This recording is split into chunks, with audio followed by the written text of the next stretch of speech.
you, who is the hero? The hero with the 6 superpowers: imagination, intuition, memory, will, reasoning, and perception. We think we know it all at 20, 30, 40, and then by the time we're 50, we realize we don't know anything.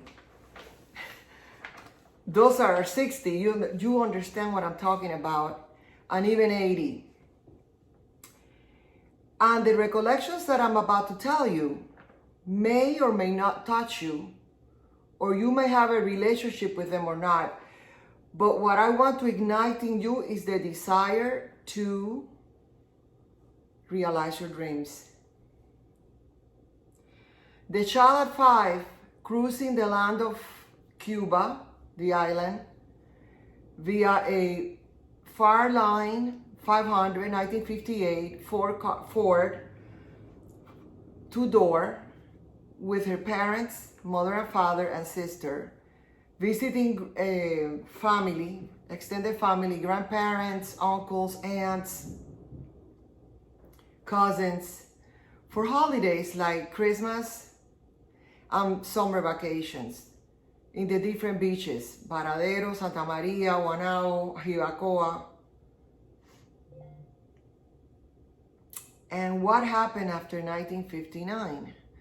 Well, if you are from Florida, actually almost everybody in the world now knows what happened in 1959 in Cuba.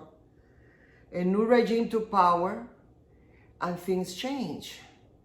The mother of the family went and got passports for everybody, but the decision was not to leave in 1960. The decision was to stay.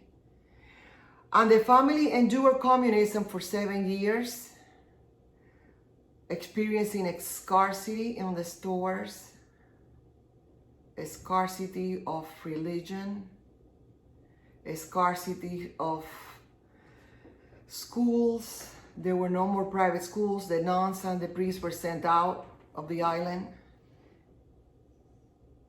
And the girls had to go to private tutoring at home for 3 years, until they knocked at the door and they said, your children need to go to school or else they cannot get shoes. So by the time that I turned 9, I was in 4th grade, and I entered 4th grade, and my middle sister entered kindergarten. And 2 years went by, and summers were still at the beach with family and friends. Food was bought in the black market, and church was out of the picture. All the churches were locked up. I remember that when my sister turned 7 and she had to do Holy Communion, it had to be done hush hush, not even in Havana. We had to do it in a chapel in Varadero with 2 other cousins who were also doing Holy Communion that year, first Holy Communion. Now 7 years go by, almost 8. 7 years go by, and it's 1967, and the family boards a plane via Madrid, Spain, with 2 stops, one in Portugal and one in Paris. The flight is long and tedious in a propeller airplane, flying for 21 hours. And when the plane lands in Azores, Portugal, there is a breakfast prepared for the passengers who were all exiles. At the look of eggs and bacon, they turned their faces the other way, because that's all they had eaten for the most part those past 7 years, along with green pea soup, which I love. I love eggs and bacon, and I love green pea soup, but that morning, forget it. The parents say, come on, at least eat the bread, for we don't know where the next meal's gonna come from. As you all know, let me not bore you, when you leave the island in 1967, you could not take out any money. Only the clothes that you were wearing, and 6 changes of clothes. So we proceeded back into the airplane, destination France now. But before we climb the stairs, we see these little shops with pens and stationery and wallets and keychains. You know, the little stores that they have at the airports. And I started looking because in Cuba, all the stores were dark, painted in white, and there were no merchandise inside, very little. I'm talking about 1960 to 67. My father looks at me and says, Delia, you will have those pens. See, what had happened on that flight, I had received a 22 karat pen point, fountain pen, from my grandfather, my father's dad, for my birthday. And as I proceeded through the line in Rancho Boyeros, Havana airport, the pen was confiscated. Not the diamond earrings. They didn't notice those. They were tiny. They didn't notice the diamonds. We still have them. But they did notice the pen in my purse, so they took the pen. Didn't say anything because freedom was more important than the pen. And then when I'm looking at the pens on the window store, is that what you call them? Window cases, right? My father goes, you will get pens again. Do not worry. Hope. So now we climb on the airplane, we fly for another 5 hours, and we landed in Paris in an airport that I don't recall the name, but we took a bus to Orly. On the way to Orly, the bus went across the city of Paris, and it was early, maybe 12 noon or so. It was a very gray day with a lot of rain, but all the fruit stands were out. Pears, apples, grapes, name it. And all the exiles in the airplane started yelling, oh, manzanas, peras, uvas. Do you know, 7 years without any fruits. Believe me, they thought that they were extinct from the planet.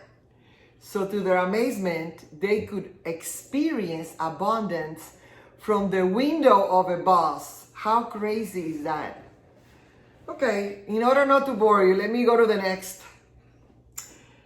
The bus stopped, we went out, we grabbed our luggage, and the father says, go get that cart. Where? Inside, go inside the airport. But we need coins. We have none. And I turn and I see a cart being left a moment before by a lady that boarded a taxi. Dad, look, there's one right there. So we were able to secure our luggage, which were 4 huge duffel bags, 60 pounds each. I don't know what my mother put on those things because we could only bring 6 changes of clothes. I guess the clothes was heavy because it was winter clothes. I have no idea. Didn't do the packing. What I know is that my father, an hour before leaving that airplane, while the airplane was on flight, they passed sandwiches as a snack. And it was a huge tray of sandwiches. Hamburger buns, I can describe them, or Kaiser rolls, something like that. And they were ham and cheese. And I saw my father stacking a bag, a plastic bag, with as many sandwiches as he could secure. He made a knot and he put it in his black coat, winter coat. And the flight attendant wasn't happy at all. She was Czechoslovakian. I don't know what she said. She was blonde, tall, blue eyes, beautiful, but she was not happy. My father smiled, his great smile, and out we went into the Orly airport. an hour later after getting the cart and securing the luggage. The plane did not take us to Madrid until the next day at 2 in the morning when we boarded Iberia, and that flight was only an hour, to leave us in Barajas, where a stranger put $5 on my dad's pocket. What are the odds? Someone that, in the old days, there were no cell phones. Excuse the phone, please. 1 second. Okay, it stopped. I was just gonna silence the phone. So in those days, the only phones that we had were rotary phones, hooked to the walls, okay? Not even inalambric phones. So the chances of my father running into my grandfather's friend from Cuba, talking about the universe being aligned, okay? He puts $5 into my father's left pocket coat, and he says, keep it. That was our meals for the next 2 days. He found us a place to stay since his house is full of exiled people from Cuba. And we stay at that place for 2 weeks. My father tried a job in a grocery store unloading the truck for the store. That was too hard for him at 38. He had never done labor like that. He was a salesman for Nestle before Castro. And during Castro, he worked on the docks. I guess that's how he said. He took care of all the ships that came in and brought in food from different countries in the communist, what do they call it? Iron Wall, whatever it was called. I'm just translating here, so okay, so now we are in Barajas. A friend of Dad's take us to his house for an hour or so to have hors d'oeuvres. We have some drinks, we have some cheese, we have some olives, and some asparagus. And then he drops us off at the place that we are to sleep. The next 2 weeks we stay in that house, and then we move into a pension that had heater because that one didn't, and it was pretty cold. The next morning after arriving in Madrid, it was snowing. Probably 25 degrees centigrade. Time went by. I read books, novelas, watched TV, watched Bewitched, became, I built a relationship with the lady that owned the pension and her daughters who were all in their 20s. And my sister was only 8 years old, so she went downstairs like every Spaniard kid did and played the Chinese rope, which is like an elastic where you have to jump up and down, up and down. So she acclimated very fast. My mother would go out from 5 to 8 every day and sell Avon. And I stayed home and read. And my dad went to work. What did we do for meals? The first month, the second month, the third month, all the way to the 5th month. We could only eat 1 meal a day. That's what we could afford. So we went to a public diner every day. We took the train and we ended up there for a plate of beans, a piece of bread, and a fried egg. After 5 months, my father reunited the family. He had enough funds to rent an apartment, and we moved to Valencia with him. And that was the life for the next year. We were not millionaires, but we felt pretty lucky because we had freedom, we had a roof, we had food to eat, and books to read. My mother tutored on the side. She was a professor in Cuba, so she tutored kids in the building. And I don't even think she charged them. They were just good friends. I don't know. Okay, so now a year passes and I got used to the country. I had friends, went out, and I'm not supposed to be saying I, so I'm gonna have to redo this video. So the 5-year-old girl is now 13 and she's meeting friends. She's going to Lyceum parties. She's going to the movies to see 007 pictures with her family. Mary Poppins and name it. Spaghetti cowboy movies they call with Clint Eastwood. And a year passes and the festivities of Las Fallas comes to Valencia, which lasted 2 weeks. The last 2 weeks in February. By the second week in March, I was told you're going to the United States by yourself as a student. How come? Can my sister come along? No, there's only one student visa. You have to go first if we want to go and have a future in the land of the free and the brave.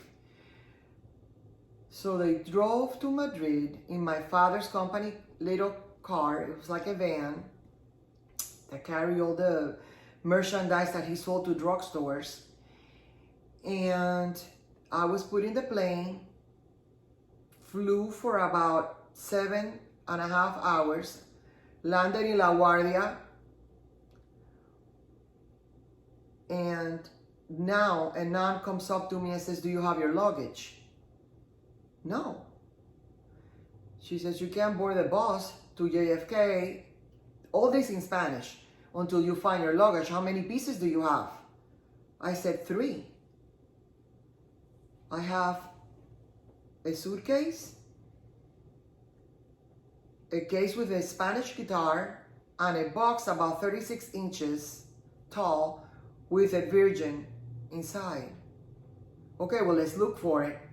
And the bus was about to take off. So she tells the bus driver to wait, that we're going to look for my luggage. We find it in like 15 minutes. It was a huge room. Back then, they didn't have rotary belts where the luggage would rotate and you would just stand there and pick it up. The luggage was spread all over that room. Hundreds and hundreds of luggage. Found my luggage, pointed out, they put it in the bus, suit compartment, and off we went to JFK. It was past 6, so I missed my airplane to Miami. That was my destination, to live with my mother's uncle and aunt and cousins. So I had a long way at the airport for over 5 hours for the next plane at 11:30 p.m. In a huge lobby at 14 with a bar next to me. Beautiful bar, all in wood, Italian style. You know how Italians like to decorate with stainless steel and wood. It was a beautiful place, immaculate, pristine. My mother had given me $20 and I had not eaten anything on that flight from Madrid, New York. I was very, very sick. Threw up the first hour in the plane because I got sick, dizzy, and I didn't want to touch any food. So I was like almost dehydrated that day. And I ended up going to the bar and asking for a Coca-Cola, and the bartender insisted in putting rum in it, and I kept saying no, just Coke, a bottle of Coca-Cola. Finally I got it, drank it, and got on my flight to Miami. The next 5 months I lived with my parents' relatives in a new country with a new language, new school of 6,000 kids, public education. The day after I landed in Miami, Martin Luther King was assassinated. And I said, and this is the land of the free? No. Okay, whatever. I love watching Johnny Carson. I think that's the reason that I learned English in a year or less. And my cousins were older, but I was their chaperone, so I was always busy between babysitting little cousins and chaperoning for my older cousin. Time went by and my parents and sister arrived. The family rented an apartment for us, a 1-bedroom apartment, and we lived there for 3 years.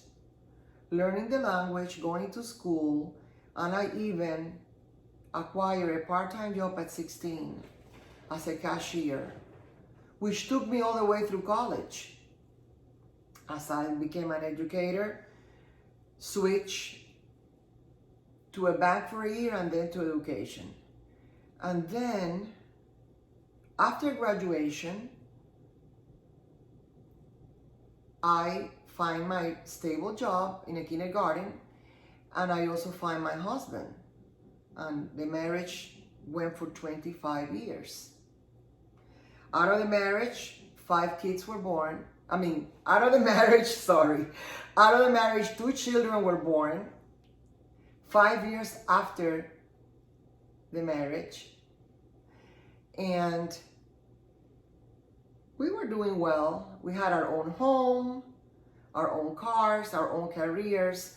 The children were doing well in school, but the marriage was drifting, terribly drifting. So by the time that I turned 49, 25 years later, there's a package. There's a senior package, I call it. And this senior package is divorce, networking, grandchildren, and a new marriage. I married for the second time. So my life totally changed at 49. And not only did it change at 49, 1 year into the second marriage, I reconnect with a friend that I met in 2005 in my first networking company. And she brings me over to her company. My husband says she wants to help you join her. I was in another company, but I was not doing much. Just being a consumer and going to the conventions and trainings, but not really networking all the way. So when my friend called, which was back then an acquaintance, after she trying for 6 months, I joined her opportunity, and we get closer, not only with her, but with her sister and her upline. I learned a lot. I acquired 25 customers, and then she leaves the company, change again. And I had been in 2 other companies, and my uplines also left. And I said, well, if she's leaving this opportunity, I'm not leaving my opportunity, but I am going where she's going, and I'm keeping this one too.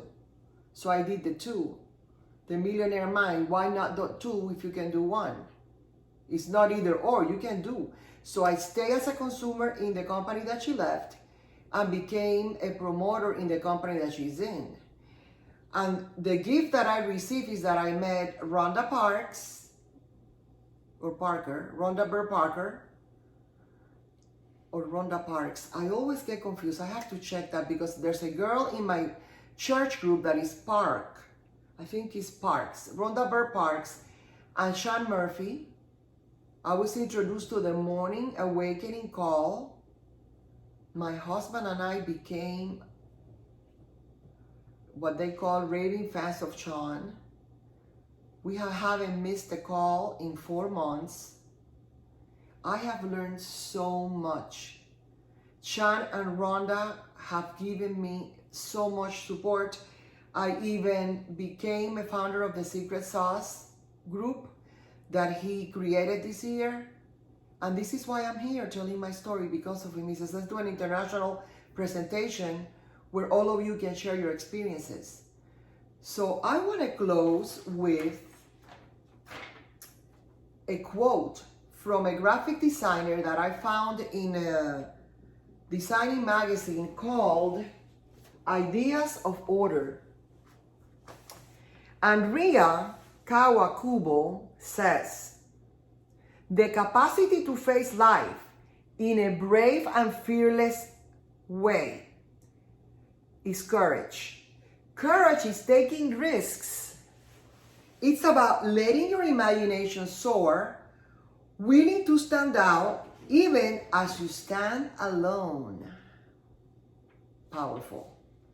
Those of you who would like more information about the 6 superpowers, imagination, intuition, memory, will, reasoning, and perception, Contact me via my email, delia.perullera@gmail.com, my first name, a dot, and my last name, and I will send you how to apply these superpowers in your daily routines and life so you can move yourself where you want to go forward, whether it is your life, your health, or your business. May God bless you. Till next time.